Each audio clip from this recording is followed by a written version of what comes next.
जन जन के आस्था के केंद्र श्रवण संघ की शांत राष्ट्र संत आचार्य भगवंत गुरुदेव श्री जी के चरणों को वंदन। कर्नाटक केसरी पूर्व से पूज्य श्री गणेश महाराज स्वामी के चरणों को वंदन। वर्तमान आचार्य डॉक्टर जी महाराज साहब श्रवण संघ की आन बान शान युवकों का प्रेरणा स्थान श्री आचार्य भगवंत महाराष्ट्र प्रवर्तक अनंत कमल दिवाकर प्रवर्तक भगवंत के चरणों में कोटि वंदन। पुनीत भाषी पूज्य श्री जितेंद्र श्री महाराज साहब के चरणों में कोटि वंदन। जिन वाणी का पान करने हेतु जुड़े भाइयों माताओं बहनों, आप सभी के भीतर विराजमान शुद्ध स्वरूप परमात्मा को जीवन में मोड़ लाने वाली, जीवन में परिवर्तन लाने वाली, जीवन की दिशा और दशा बदलने वाली एकमात्र है भावना। भावना दो प्रकार की है, एक शुभ भावना है, एक अशुभ भावना है। शुभ भावना भाते भाते मुक्ति के द्वार आत्मा खोल सकती है और अशुभ भावना का सेवन करते करते पतन की खाई में जाकर हमारी आत्मा पहुंच सकती है। 12 प्रकार की भावना भीतर में हलन चलन पैदा कर देती है। 12 प्रकार की भावना भीतर में वैराग्य के बीज को प्रफुल्लित करने का काम करती है। इसलिए इस संसार के महासागर से अगर तैरना है, आत्मा को संसार के महासागर से अगर उस तट पर ले जाना है, तो इसलिए हर एक साधक आत्मा को प्रतिदिन निरंतर 12 भावना का चिंतन मनन करना परम आवश्यक है। एक एक भावना की श्रृंखला आपके सामने आ रही है। आइए आज दूसरी भावना आपके सामने आ रही है। दूसरी भावना है अशरण भावना। इस संसार में तेरा कोई भी शरण दाता बनने के लिए तैयार नहीं है और वो बन भी नहीं सकता है, तो ये संसार बड़ा स्वार्थ का है। जितने भी रिश्ते नाते हैं ये स्वार्थ के सगे हैं। एक बार उनका स्वार्थ अगर समाप्त हो गया तो अपने लोग, अपने परिवार वाले भी मुंह फेरने में देरी नहीं करते हैं। अगर तेरे अशुभ कर्म का उदय हो गया है, बीमारियां तुझे आकर ग्रसित कर रही है, दुख की परंपराएं तेरे पास में आ गई है, तो अपने लोग भी आसपास घूमना फिरना भी बंद कर देते हैं। कदाच एखादा व्यक्ति आपके पास आएगा, साता पूछेगा, लेकिन आपके दुख में, आपके दर्द में, आपके पेट कम करने में वो सहायक नहीं बन सकता है। इसलिए व्यक्ति को सोचना है, समझना है, इस संसार में वो अकेला आया है। बोलो ना, हाँ अच्छी बात है। तो आइए कवि की पंक्तियां। आया अकेला जाए अकेला, जीवन एक सपना, जीवन एक सपना। कोई साथ में दे रहा है, इसका मतलब आपके साथ में बहुत जन आने वाले हैं, नहीं ना? तो चलो, आया अकेला जाए अकेला, जीवन एक सपना, जीवन एक सपना।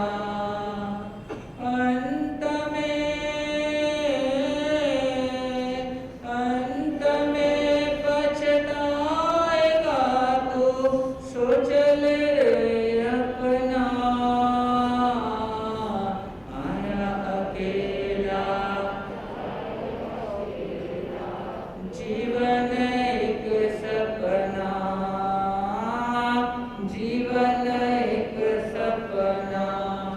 कहते हैं कि जीवन एक सपना है और सपने का कोई भरोसा नहीं होता है। रात को सोने के बाद में पता चला कि कल मुझे ऐसे क्या हो गई है, लॉटरी लग गई है, या कहीं मुझे आश्चर्य से क्या हो गया है, कुछ ना कुछ धन संपत्ति, वो खजाना मुझे मिल गया है। लेकिन सवेरे जब नींद खुल जाती है तो कहाँ पर, अपने ही पेट पर पाया जाता है। इसलिए जीवन का कोई भरोसा नहीं होता है, जीवन स्वप्न के जैसा होता है। आगे तो ये कहता है कि संसार में अगर तू क्या कर रहा है, क्यों पसरता है यहाँ पर, जाना है तुझको कहाँ, जाना है तुझको कहाँ, जोगी वाला, जोगी वाला है ये तेरा, मान ले तू कहना, आया अकेला जाए अकेला, जीवन एक ना, जीवन एक सपना। व्यक्ति सोचता है आज तक मैंने जिन को स्मशान में पहुंचा कर मैं आया हूँ, मेरा तो नंबर लगने वाला नहीं है, मुझे यहाँ पर हमेशा के लिए रहना है, ऐसी सोच व्यक्ति की है। लेकिन मृत्यु अटल सत्य है। यमराज के पास दया नाम का कोई गुण नहीं होता, यमराज को कोई शर्म भी नहीं होती है। इसलिए यमराज आएगा तो मृत्यु को लेकर जरूर जाएगा। उस समय संसार का कोई भी व्यक्ति उसे बचाने वाला नहीं होगा। ये संसार कैसे है, कहते हैं बेटा जो होता है वो कैसे होता है, मरघट तक के ये नाते बुझे जब बाती, बुझे जब बाती, पंचाग्नि बेटा देवे देख ले रे साथी, देख ले रे साथी, अनोखी रीति है, अनोखी रीति है, किसी कहता अपना, आया अकेला, अकेला, जीवन एक सपना, जीवन एक सपना। जिस बेटे के लिए जिंदगी में कितने कितने कष्ट सहन किए हैं, जिस बेटे के लिए इतनी सारी संपत्ति कमा कर रखी है, आखिर अंतिम समय वो बेटा क्या करता है, अपनी संस्कार वो बेटा करता है। घर वाले कहते हैं जल्दी से जल्दी इन्हें यहाँ से ले जाओ। ये सारी दुनिया की रीत है। अर्थात यहाँ पर जब बीमारियां आती है, रोग आता है, विपत्तियां आती है, उस समय में अपने पेट में, अपने दर्द में हिस्सा देने वाला कोई नहीं बनता है। ऐसी अनित्य भावना का चिंतन अनाथ मुनि ने किया था। कहते हैं श्रेणिक राजा, और तो श्रेणिक राजा घूमते घूमते विचार किया कि आज मुझे पुंडरीकाक्ष नाम के उद्यान में घूमने के लिए जाना है, हवा खाने के लिए जाना है।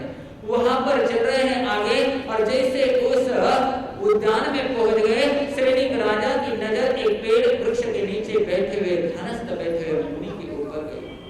वो मुनि शांत दांत अपनी साधना आराधना में ध्यानस्थ थे। उनका चेहरा बड़ा ही मनोहर ऐसा चेहरा था, त्वचा उनकी कोमल थी। उस मुनि को ध्यानस्थ देखकर श्रेणिक राजा बड़े आश्चर्यचकित हो गए, और जैसे उस मुनि का ध्यान खुल गया, श्रेणिक राजा उनके पास पहुंच गए, वंदना कर ली और पूछा, भर जवानी में आपने दीक्षा ली है, क्या बात है, इसका कारण क्या है? उन मुनि ने कहा कि मैं अनाथ हूं। आप अनाथ हो? कोई बात नहीं है, मैं आपका नाथ बनने के लिए तैयार हूँ, और मेरी जो राजकुमारी है, राजपुत्री है, इसके साथ में आपका क्या करूंगा, विवाह कर दूंगा, और आपको क्या राज्य में सौंप दूंगा। जैसे ही मुनि ने यह बात सुन ली, मुनि ने गंभीर स्वर में श्रेणिक राजा से कहा, आप स्वयं अनाथ हो तो आप दूसरे के नाथ कैसे बन सकते हो? जैसे ही श्रेणिक राजा ने सुना, आश्चर्य का धक्का लग गया। शायद इस मुनिराज को मालूम नहीं मैं कौन हूँ। 33,000 रथ, 33,000 घोड़े, इनका मैं मालिक हूँ। 33 करोड़ पैदल चलने वाले सैनिक मेरे इशारे पे, मेरे आज्ञा पर आगे चलते हैं। 500 रानियां मेरे अधीन है, मेरी प्रियतम है, और साथ ही साथ 1,71,00,000 गांव का मैं मालिक हूँ। मेरे आदेश से वहां पर सारे कार्य समझते हैं। इतना होने के बाद ये मुनिराज मुझे अनाथ कर रहे हैं, शायद इन्हें वृषावान का दोष लगता होगा। और उन्होंने पूछा, आप ऐसे बोल रहे हैं, आपको वृषावान का दोष लग रहा है? मुनि ने कहा, राजन, जो अनाथ और सनाथ है इसकी परिभाषा आप अच्छी तरह से समझ नहीं पा रहे हैं। मैं आपको समझाने का प्रयास करता हूँ। कहा, स्वयं का दृष्टांत सामने रखा। मैं कौशल की नगरी का एक सेठ है, प्रभुत नाम के सेठ का पुत्र हूँ। एक दिन अचानक मेरे शरीर में मानो इंद्र ने वज्र का प्रहार किया हो, इतनी भयंकर वेदना मेरे शरीर में प्रारंभ हो गई है। परिवारजन, मांत्रिक आए, तांत्रिक आए, वैद्यराज आए, सबने अपने परि से, अपने हिसाब से प्रयास किया, लेकिन वेदनाएं कम नहीं हो रही थी। पथ्य पानी परहेज का पूरा पालन हो रहा था। परिवारजन, स्वजन मेरे पास में बैठे रहते थे, लेकिन वे भी असहाय बने। बीमारी बढ़ती बढ़ती गई, लेकिन रोग कहीं शांत नहीं हुआ, वेदना कहीं शांत नहीं हो गई।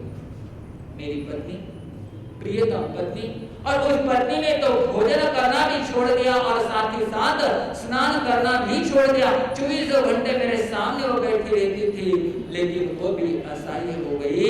परिवार वाले, स्वजन और पत्नी भी मेरा दुख दर्द दूर करने के लिए समर्थ नहीं हो गए। आखिर मैं परेशान हो गया, आखिर क्या करना। एक दिन रात को सोने से पहले मैंने चिंतन कर लिया, ये सारे असमर्थ हो रहे हैं, कोई भी इसमें समर्थ नहीं हो रहा है। क्यों ना मैं अगर इस दुख से, इस वेदना की परंपरा से अगर मुझे छुटकारा मिल जाए, तो मैं भी शांत दांत आरंभ परिग्रह का त्याग करने वाले ऐसे मुनिराज का पद अंगीकार करूंगा।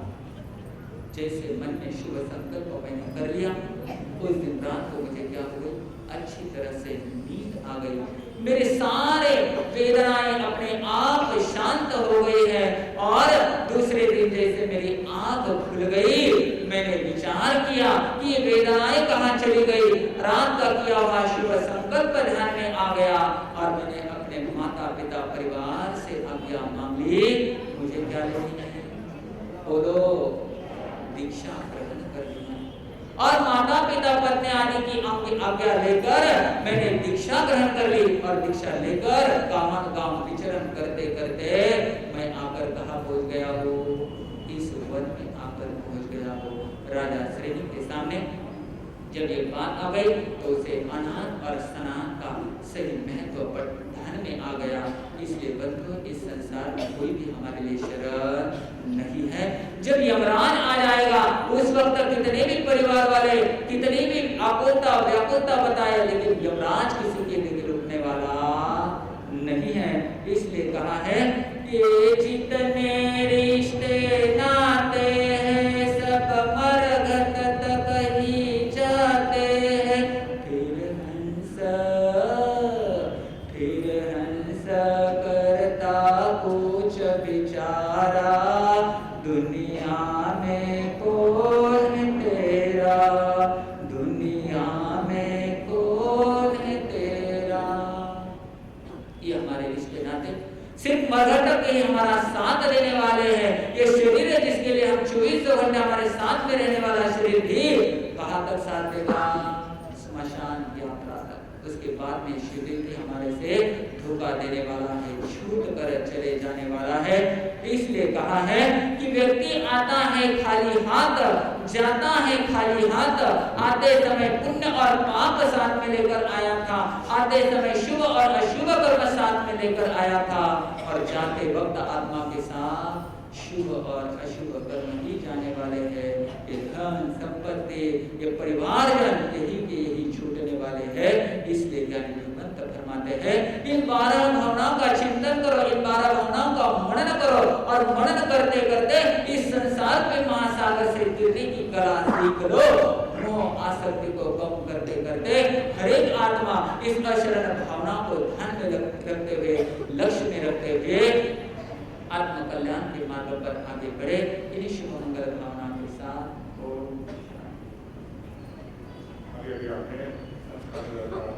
सबसे औषध के बारे में सुना। आइए प्रवचन श्रृंखला में आप सुनेंगे गुरु आनंद ज्येष्ठ शिष्य महाराष्ट्र प्रवर्तक आनंद दिवाकर, महाराष्ट्र प्रवर्तक श्री कुंदन सिंह।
युवाचार्य श्री जी, संत वृंद, विदुषी महासती वृंद, धर्म भाइयों। दूसरी भावना अशरण भावना। हर एक व्यक्ति अनेक प्रकार के दुखों से दुखी है। कभी कोई संकट आता है, कोई आपत्ति आती है, या और भी कई दुख ऐसे हैं जो जिससे मुक्त होना बहुत दुर्लभ है। ऐसे भी कई दुख है, उन दुखों से सभी लोग दुखी है। कहाँ है हमारे यानी वैराग्य शतक के अंदर संसार जनि मृति जरा ताप तप्ताश आत्म संप्रेक्षन्ते शरणमनघं दुःखतो रक्षणार्थं नोतद्रव्यं न च नरपति नापि चक्रे सुरेन्द्रो किन्त्वे कोयं शरणमनघं दुःखं सकल सुखदो धर्म एवास्ति नान्यः। हमारे शतावधानी रतनचंद निवास साहब होकर के गए हैं।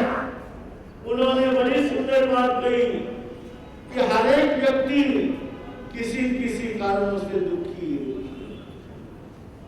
किसी को बीमारी का दुख है, किसी को संतान का दुख है, किसी को पैसे का दुख है, न मालूम कितने कितने दुख हमारे यहाँ पर हर संसार के अंदर संसार सारे व्यक्ति को देखने को मिलते हैं। तो मैं बता रहा था, संसारेस्मिन् जनि मृत्यु जरा ताप तप्ताच मनुष्यः, अर्थात मनुष्य को इन तीन प्रकार के ताप से बहुत दुखी हुआ है। उसके अंदर जनि मृत्यु जरा, जन्म लेना ये भी एक बहुत बड़ा दुख है, मरना ये भी एक बहुत बड़ा दुख है, बुढ़ापा वह तो किसी को नहीं छोड़ता है, वह भी बड़ा दुख का ही कारण है। इससे संसार बहुत दुखी है। आप ढूंढने के लिए चले जाओ कि अमुक व्यक्ति सुखी होगा, है सुखी, यानी धन बिना निर्धन दुखी, तृष्णावश धनवान, कोई न सुखी संसार में सबके विवेक हो जाए। उन्होंने भी एक बात कही कि दुख अरे धन बिना निर्धन लोग दुखी है और तृष्णावश धनवान लोग दुखी, कोई न सुखी संसार में। संसार के अंदर ऐसा कोई व्यक्ति नहीं मुझे मिला कि जो बहुत सुखी हो, परंतु हम भले ही बाहर से बड़े सुखी नजर आते हैं। कैसे नजर आते हैं?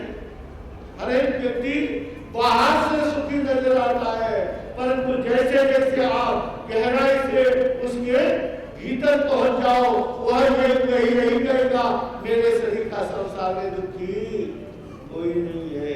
जनि मृत्यु जरा ताप तप्ता मनुष्य, अरे ऐसे सभी लोग दुखी है। वो कहते हैं संप्रेक्षन्ते शरण मन, वह भी किसी किसी का शरण चाहता है। किसका शरण चाहते हैं? कोई किसका शरण चाहता है? धन का शरण चाहता है, सोचता है धन आ गया मैं सुखी बन गया। क्या निर्धन व्यक्ति के पास धन नहीं होता है, वो बाह्य स्वरूप को देखता है। अरे धनी व्यक्ति के पास में रहने के लिए अच्छा मकान है, पहनने के लिए अच्छे कपड़े हैं, बैठने के लिए गाड़ी है, न मालूम कैसे कैसे साधन आज उसके पास में उपलब्ध है। इसीलिए वह चाहता है यदि मेरे पास में धन आ गया तो मैं सुखी हो जाऊं। धन हर एक व्यक्ति के पास में नहीं होता है, किसी के पास में होता है। उस व्यक्ति को भी जाकर के आप लोग गहराई से जाकर के पूछ लेना, भाई तुम्हारे पास तो इतना धन पड़ा, इतनी संपत्ति